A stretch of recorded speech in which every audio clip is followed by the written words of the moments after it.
오늘 주일은 사사 삼손에 대한 두 번째 말씀의 시간들입니다. 삼손은 태어날 때부터 많은 재능과 은사를 받은 사람이었습니다. 그러나 삼손은 태생적인 하나님의 은혜와 축복에도 불구하고 그 축복과 그 은혜를 담아낼 인격과 성품과 신앙적인 자세가 부족했던 사람이었습니다. 사사 삼손은 하나님께 선택된 나시린이었습니다. 나시린은 자발적으로 하나님을 섬기기 위해서 스스로 서원기간을 정한 사람들을 뜻합니다. 나시린은 서원기간 동안에 반드시 세 가지의 나시린의 규례를 지켜야 했었습니다. 첫 번째로 포도주와 독주를 멀리해야 됐고, 둘째로는 자신의 머리에 칼을 대지 않았어야 했습니다. 그리고 마지막 셋째로는 시체를 가까이 하지 않아야 되는 규율이 있었습니다. 만약 서원기간 동안에 이 나시린들이 이 규례를 어긴다라면 이때까지 나시린으로서 살았던 기간은 모두 무효가 됐었습니다. 혹시라도 나시린의 규례를 어겼더라면 부정해진 날로부터 7일째 머리를 다 밀고 8일째 속죄제와 번제물을 하나님께 올려드리면서 하나님께 나시린의 기간과 세약을 다시 새롭게 해서 나시린의 기간 동안에 다시 하나님을 섬겨야 했었습니다. 그리고 정한 나시린의 기간이 끝나면 다시 일상으로 복귀할 수 있었습니다. 그러나 삼손은 스스로 자원한 다른 나시린들과 달리 어머니의 태로부터 하나님께 선택된 종신형 나시린이었습니다. 삼손의 인생에서 나시린이란 정체성은 삼손의 인생에서 처음이자 끝이었습니다.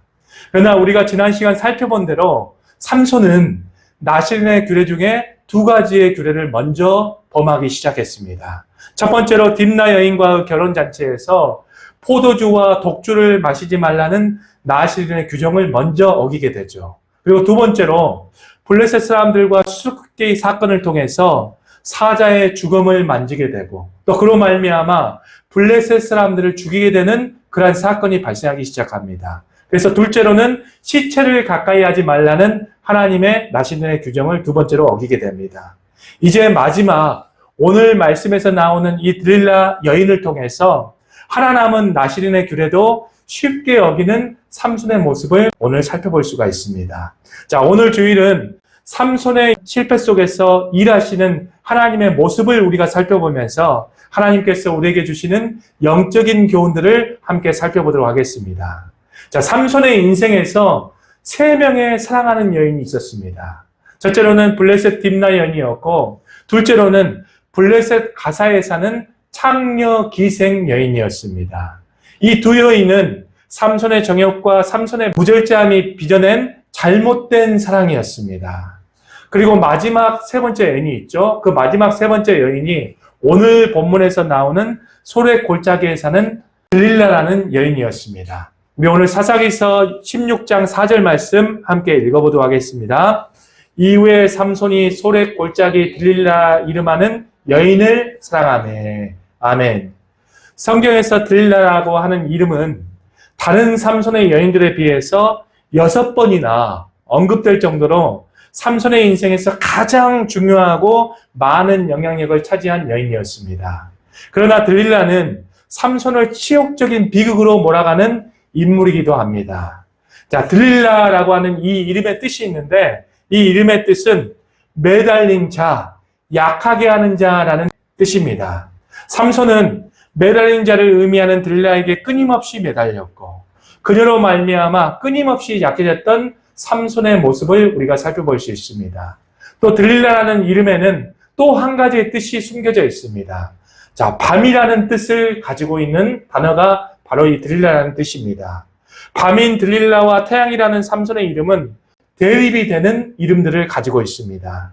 성경은 삼손과 들릴라라는 이름을 통해서 서로가 서로에게 하나가 될 수 없고 서로 섞일 수 없는 관계임을 말씀하고 있고 이 만남이 비극적으로 맞을 것을 이름을 통해서 우리에게 먼저 제시하고 있다는 것입니다. 삼손은 그 이전의 여인들과 다르게 이 들릴라라고 하는 이 여인을 진심으로 사랑하였습니다. 이 소문은 사방으로 퍼지기 시작했죠. 이 사방으로 퍼져서 드디어 블레셋 방백들의 귀까지 들어가기 시작했습니다. 이러한 삼손과 들릴라에 대한 소문은 아무리 많은 군대도 어떠한 방법과 수단에도 삼손을 제거할 수 없었던 블레셋 방백들에게 대적을 없앨 새로운 기회를 제공하기 시작했습니다. 자, 블레셋 방백들은 들릴라에게 한 가지 제안을 하기 시작합니다. 우리 사사기서 16장 5절 말씀 함께 읽어보도록 하겠습니다. 블레셋 사람의 방백들이 그 여인에게로 올라가서 그에게 이르되 삼손을 꾀어서 무엇으로 말미암아 그 큰 힘이 생기는지 그리고 우리가 어떻게 하면 능히 그를 결박하여 굴복하게 할 수 있을지를 알아보라. 그리하면 우리가 각각 은 1,100개씩을 내게 주리라 하니. 아멘. 블레셋 방백들은 들릴라에게 삼손이 가진 힘의 근원과 그 근원을 제거하는 방법들을 알려주면 각각 은 1,100개씩 총 합쳐서 5,500개의 은을 제공하겠다는 약속을 하기 시작했습니다. 이 금액은 한 사람이 550년간 일해야 받을 수 있는 큰 금액이었습니다. 들릴라도 삼손을 사랑하는 마음은 있었지만 이 방백들의 달콤한 제안에 쉽사리 거절하기 힘들었습니다. 그래서 들릴라는 이 삼손의 힘의 근원을 알아내기 위해서 본격적인 작업에 들어가기 시작합니다. 들릴라는 삼손에게 그 힘의 근원에 대해서 묻기 시작합니다.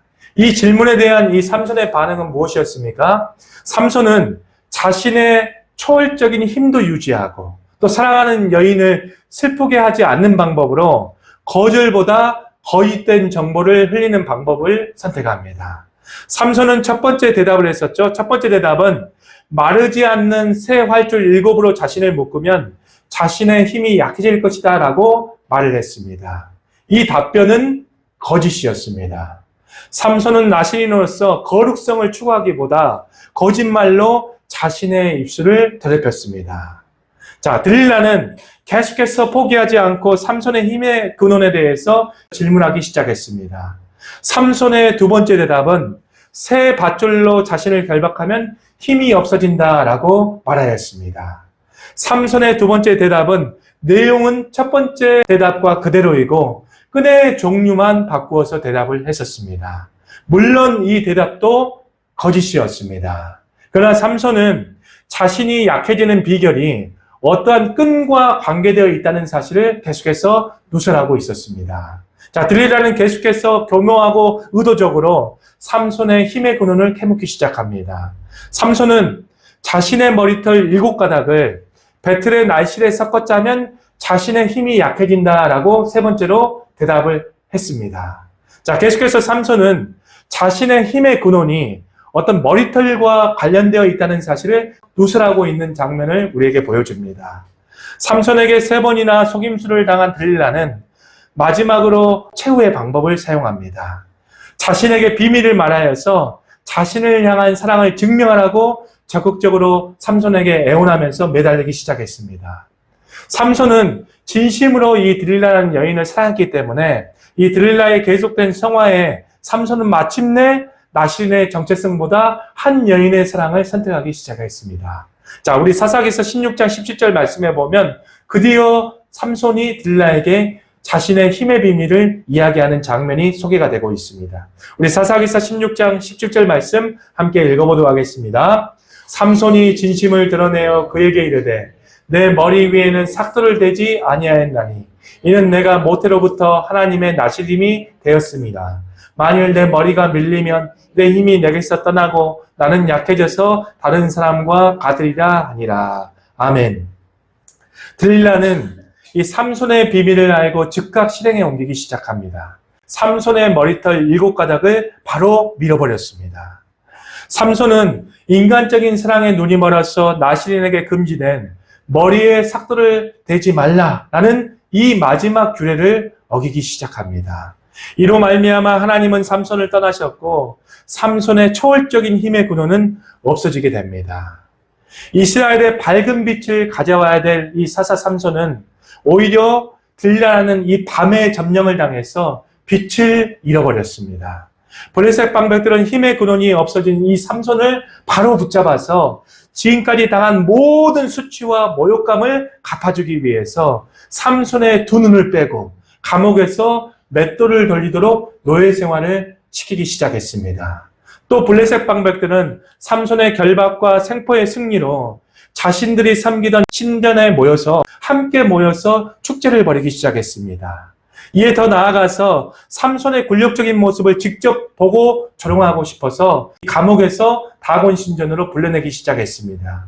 그래서 삼손은 감옥에서 다곤 신전으로 불러나와서 그들의 면전에서 곰처럼 제주를 부렸습니다.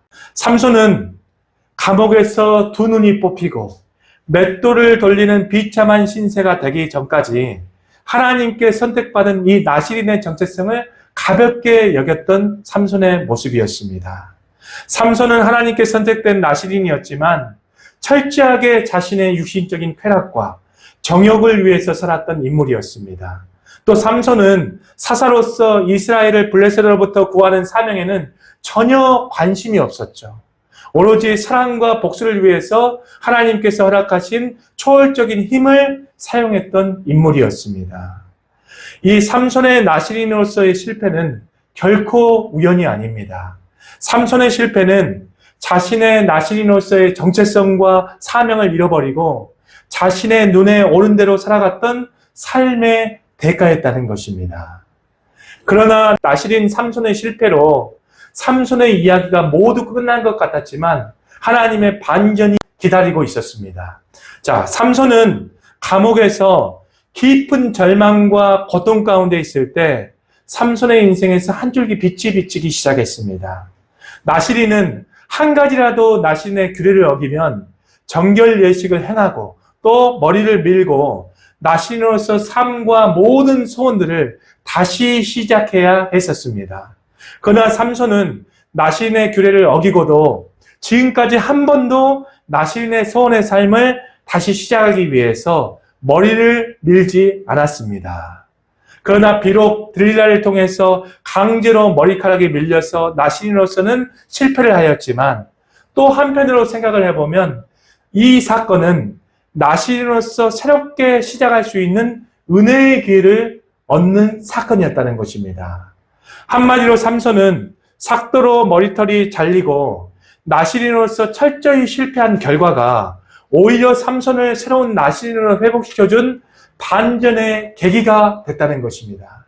삼손은 감옥에서 비참한 신세가 되기 전에 포도주와 독주를 마시고 또 시체를 가까이 해도 한 번도 머리털을 밀지 않았습니다. 왜냐하면 자신의 머리털이 자신의 초인적인 힘의 근원이라고 생각을 했기 때문입니다. 그래서 이 비밀들을 철저히 숨겼었고 오직 자신의 머리털만을 지키기 위해서 마지막 순간까지 버텼던 삼손의 모습을 우리가 살펴보았습니다. 그러나 삼손은 감옥에서 비참한 신세를 맞이했을 때 자신의 머리털이 자신의 초월적인 힘의 근원이 아니라 하나님의 함께하심이 자신의 힘의 근원임을 깨닫기 시작합니다. 성경은 이 사실을 우리에게 말씀하고 있습니다. 자, 우리 사사기서 16장 20절 말씀 함께 읽어보도록 하겠습니다. 들릴라가 이르되 삼손이여 블레셋 사람이 당신에게 들이닥쳤나이다 하니 삼손이 잠을 깨며 이르기를 내가 전과 같이 나가서 몸을 떨치리라 하였으나 여호와께서 이미 자기를 떠나신 줄을 깨닫지 못하였더라. 아멘. 삼손의 초월적인 힘이 없어진 이유는 머리털이 밀렸다기보다는 여호와께서 떠나셨기 때문입니다. 삼손의 머리털이 잘려 힘이 없어진 것은 삼손이 나실인으로서 완전히 실패한 결정적인 모습이 삼손의 머리털이 잘린 것으로 표현된 것뿐입니다. 성경은 삼손의 초월적인 힘의 비밀이 무엇인지를 계속해서 우리에게 힌트를 주었습니다. 우리 사사기서 14장에 사자를 삼손이 찢을 때 여호와의 영이 임했다라고 성경은 분명히 증거를 하고 있었죠. 또 사사기 14장에 삼손이 겉옷을 빼앗기 위해서 30명의 블레셋 사람을 죽일 때에도 여호와의 영이 임했다라고 성경은 증거를 하고 있었습니다. 또 사사기서 15장에 나귀의 턱뼈로 블레셋 사람들의 1000명을 죽일 때에도 여호와의 영이 임했다라고 성경은 증거를 하고 있었습니다. 삼손은 하나님의 영이 임했을 때 초자연적인 힘이 생겨나기 시작했습니다. 삼손의 힘의 근원은 무엇이었습니까? 바로 하나님의 임재였다는 것이죠. 삼손은 들릴라에게 머리털이 밀렸을 때 여호와의 영이 떠났습니다. 그로 말미암아 감옥에서 비참한 생활을 했을 때 하나님의 영의 떠나가심에 영적 궁핍과 두려움을 경험을 했을 것입니다. 하나님의 영이 강하게 역사하는 사람들은 하나님의 영이 부재했을 때 더 큰 영적인 궁핍과 두려움을 느끼기 시작합니다.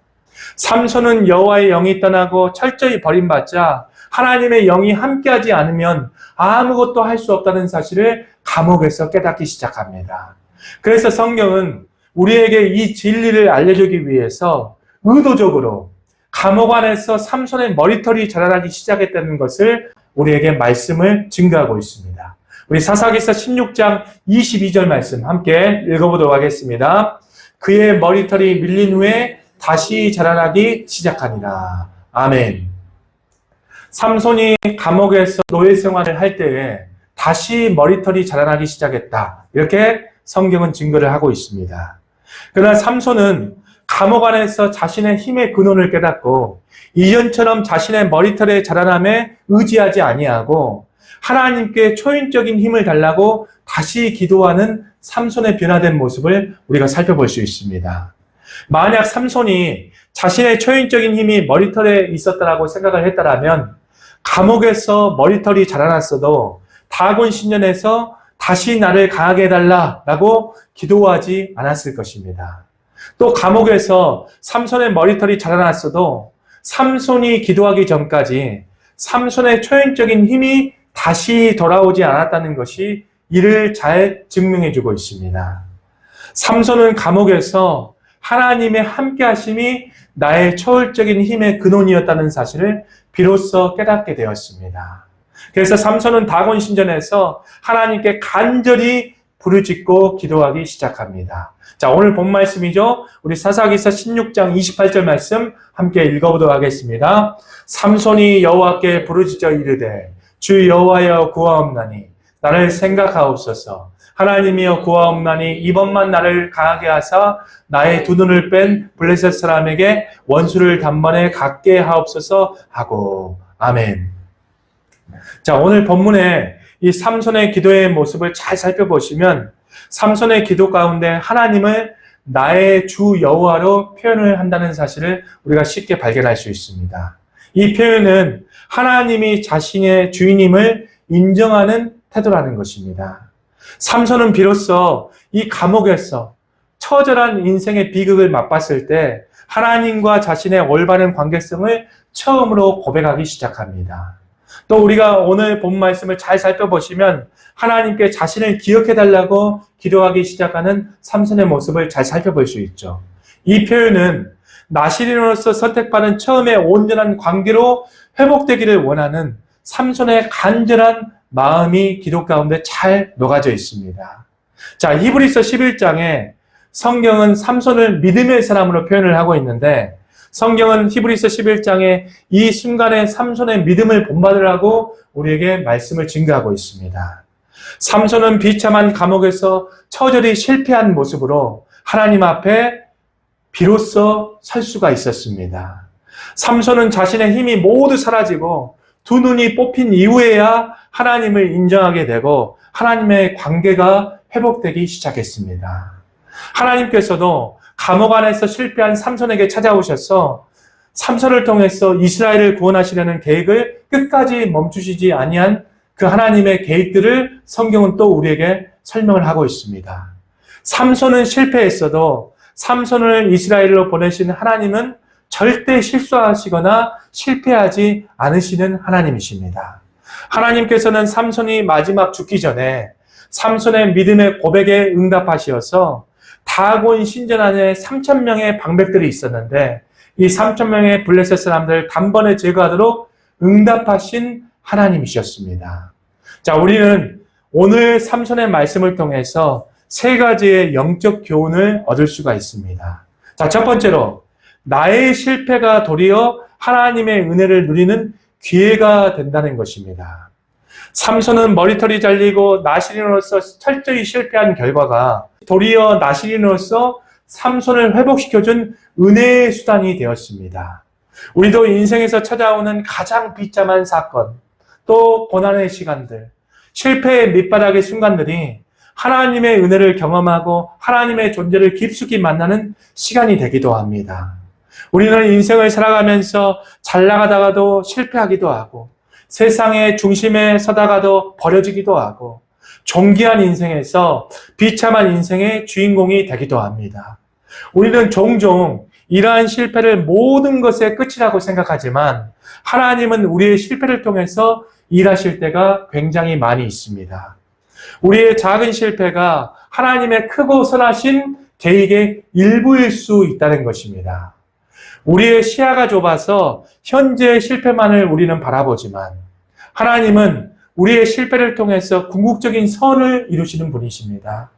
우리의 실패가 하나님의 섭리와 은혜 아래서 나의 인생의 변화를 이끌어낼 하나님의 계획의 시간이고 내 인생의 새로운 전환점과 디딤돌을 만들기 위한 은혜의 시간임을 우리 성도님들이 오늘 본 말씀을 통해서 반드시 깨달으셔야 한다는 것입니다. 우리 믿는 자들에게 세상의 실패는 실패가 아닙니다. 하나님께서도 우리 인생을 이끌어 가시는데 실패가 없으시는 하나님이십니다. 우리의 실패는 하나님이 나를 찾아오시는 통로, 내가 하나님을 경험하게 될 은혜의 기회임을 반드시 잊지 않아야 될 줄 믿습니다. 자, 둘째로 내가 영적으로 파산해야 하나님과의 올바른 관계를 맺을 수 있다는 것입니다. 삼손은 감옥에서 영적으로 육적으로 철저히 파산을 당했습니다. 이때 비로소 삼손은 하나님과의 올바른 관계성을 고백하기 시작했고 하나님과의 올바른 관계를 맺기 시작했습니다.